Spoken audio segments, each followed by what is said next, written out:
Hello friends, कैसे हैं आप सब और कैसी चल रही है आप लोगों की पढ़ाई। पढ़ाई मन लगाकर करिएगा। जो चर्चा सुनने में आ रही है उनको सुनकर आपको विचलित होने की जरूरत नहीं है। अगर आप कंटिन्यू पढ़ाई कर रहे हैं तो करते रहिए, अगर नहीं कर रही है तो स्टार्ट कर दीजिए। क्योंकि चर्चाएं हो रही है रीट की, सुनने में आ रहा है रीट रीट रीट, रीट में ये होगा, रीट में वो होगा वो होगा। तो इस बेस पे हम ये विचार तो कर सकते हैं कि रीट की वैकेंसी कभी भी आ सकती है। 4 जून को जैसे ही आचार संहिता खत्म हो जाएगी उसके बाद में अपन को ये लेके चलना है कि यार रीट की वैकेंसी कभी भी आ सकती है एंड अपने एग्जाम कभी भी हो सकते हैं। तो अपनी तैयारी है उसी लेवल से करनी है। अगर नहीं कर रहे हैं तो शुरू कर दीजिएगा। मैंने मेरे इससे लास्ट वाले वीडियो में बताया था L2 के बारे में, जो अच्छी किताबें हैं जो आपको पढ़ लेनी चाहिए उनके बारे में चर्चा करी थी। और आज अपन इस वीडियो में L1 की जो बुक्स है जो अच्छी है, जिनकी भाषा सरल है, आपके लिए समझने लायक, उनके बारे में आज चर्चा करेंगे। हालांकि L1 एंड L2 की जो बुक्स हैं उनके बारे में ज्यादा फर्क नहीं है एंड उसके सिलेबस में भी कुछ ज्यादा फर्क नहीं है। फर्क है, बिल्कुल है, लेकिन ज्यादा नहीं है। जीके है, हिस्ट्री है तो कॉमन है, वो अपन पढ़ते आ रहे हैं, तो इतना ज्यादा आपको कोई फर्क पड़ने वाला नहीं है। तो आपको कौन सी बुक्स पढ़नी चाहिए और कौन सी अच्छी रहती है आपको पढ़ने के लिए। तो बिना टाइम गवाए अपन इधर उधर की बातें किए चलते हैं अपने टॉपिक की ओर। L2 में तो देखो ये हमारे पार्ट थे, एक पेपर के जो 4 पार्ट थे, और L1 में है जो उस पेपर के हैं 5 पार्ट है। उसमें जो पहला पार्ट है वो है साइको का, दूसरा है जो एक फर्स्ट लैंग्वेज फर्स्ट, जो तीसरा पार्ट है लैंग्वेज सेकंड, जो चौथा पार्ट है वो है मैथ का, एंड जो 5वां पार्ट है वो आपका है पर्यावरण का। तो अपन देखेंगे कि अलग अलग पार्ट के लिए अलग अलग बुक है। अपन देखेंगे कि आपको कौन सी पढ़नी चाहिए, कौन सी खरीदनी चाहिए। एंड एक बात मैं आपसे कहना चाहूंगी, कोई भी किताब अच्छी या बुरी नहीं होती है। हालांकि थोड़ा सा मैटर का फर्क पड़ सकता है, 19-20 का फर्क होता है, ज्यादा फर्क नहीं होता है।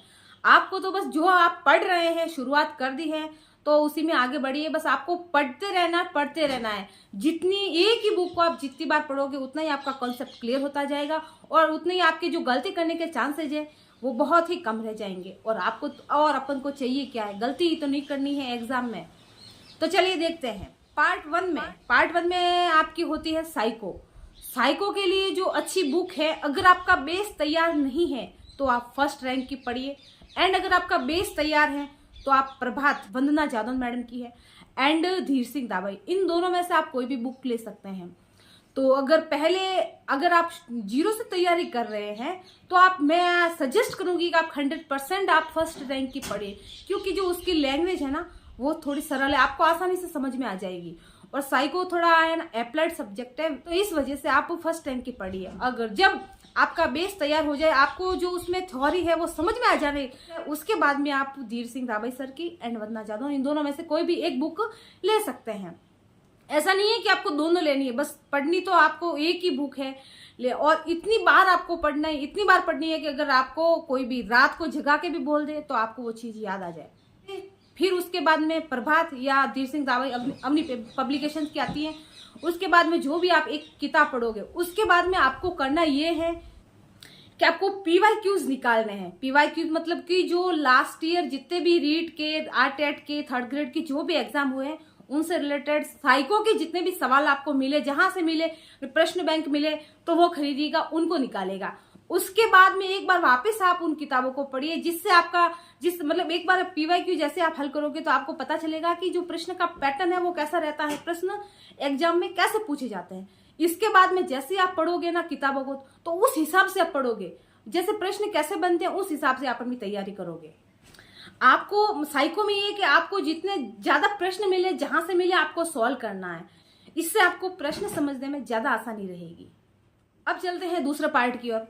दूसरे पार्ट में आपकी लैंग्वेज होती है। मोस्टली स्टूडेंट हिंदी लेते हैं फर्स्ट लैंग्वेज एंड सेकंड लेते हैं अंग्रेजी लेते हैं। बहुत कम होते हैं जो सेकंड लैंग्वेज में संस्कृत लेते हैं एंड फर्स्ट में इंग्लिश लेते हैं। तो चलो देखो ज्यादा फर्क नहीं है, जो मैं इंग्लिश हिंदी दोनों के लिए बुक बताऊंगी, दोनों लैंग्वेज के लिए वही सुटेबल है।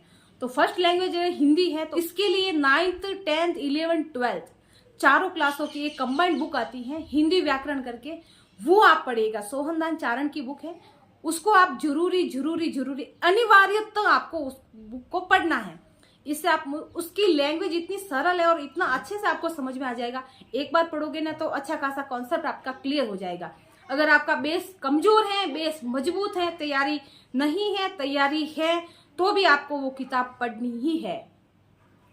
उसके बाद जैसे उसमें से आपकी ग्रामर अच्छी खासी हो जाएगी। उसके बाद में जैसे ये वो अर्थ होते हैं ना, अपने शब्दार्थ, समानार्थ, विभिन्नार्थ,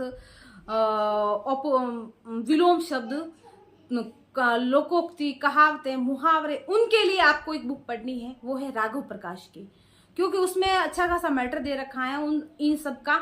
तो वहां से आपको उस किताब को, राघव प्रकाश के जो मैंने इस टॉपिक बताए हैं उनको राघव प्रकाश में से कम आपको 5-6 बार पढ़ लेना है, क्योंकि ये चीजें देखो रटने की है। मतलब 5-6 बार जब आप पढ़ोगे तो अच्छे से आपके दिमाग में वो फिट हो जाएगी।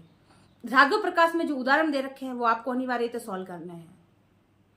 इसके आगे अपन चलते हैं पार्ट 3, जिसमें अपनी लैंग्वेज सेकंड होती है। सेकंड लैंग्वेज में जैसे अगर आपकी इंग्लिश है, अगर आपका बेस बिल्कुल भी नहीं, आप जीरो से तैयारी कर रहे हैं, मतलब आपको अगर इंग्लिश बिल्कुल भी समझ में नहीं आती है, तो आपको मैं बताऊंगी कि 6, 7, 8 इन किताबों को, इंग्लिश की जो किताब है उसके पीछे ग्रामर का एक छोटा सा पोर्शन होता है, उसको आपको सॉल्व करना। वो बहुत ही बेसिक ग्रामर होती है। फिर धीरे धीरे धीरे जब थोड़ा सा आपका बेस बन जाए तो आपको 9, 10 की जो इंग्लिश की बुक होती है उसके पीछे जो ग्रामर का पोर्शन है वो सॉल्व करना है।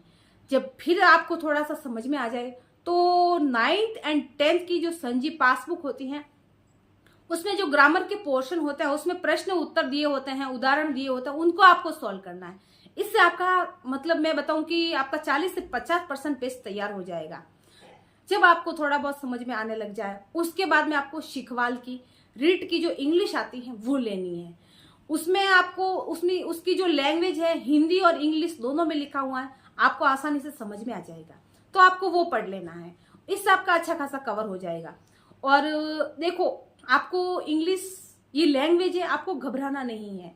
प्रैक्टिस करते जाओगे परफेक्ट होते जाओगे। Practice makes man perfect. हालांकि देखो, अपन हिंदी मीडियम का स्टूडेंट ठहरे तो अपन को इंग्लिश पढ़ने में थोड़ी प्रॉब्लम हो सकती है, लेकिन इतनी भी नहीं। स्टार्टिंग में मुझे भी बहुत हार्ड लगती थी, लेकिन अब आप मानो इंग्लिश मेरा फेवरेट सब्जेक्ट है और मैं टीचर बनी तो इंग्लिश से ही बनी।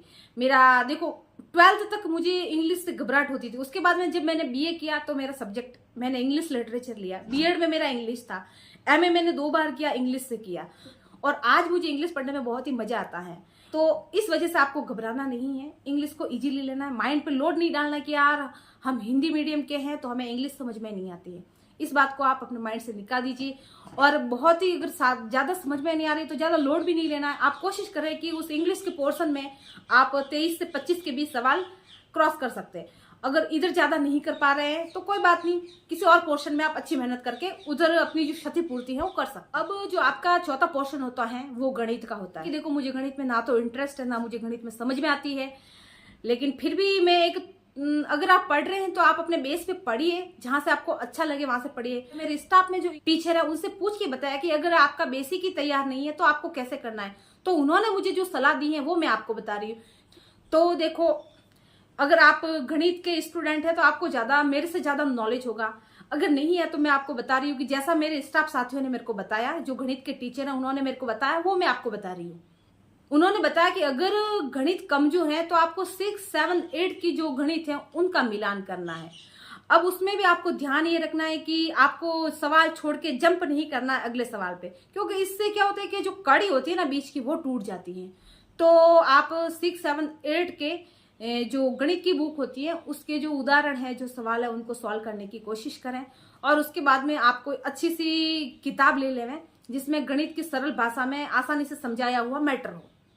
और पिछले जितनी भी जो परीक्षाएं हुई हैं अपने रीट आर्ट और 3rd ग्रेड की, उनमें जो सवाल पूछे गए हैं वो आप PYQ सॉल्व कर सकते हैं। इससे आपको एक आइडिया लग जाएगा कि सवाल किस तरीके से पूछे जाते हैं, प्रश्न का पैटर्न क्या रहता है और कितने सवाल पूछे जाते हैं।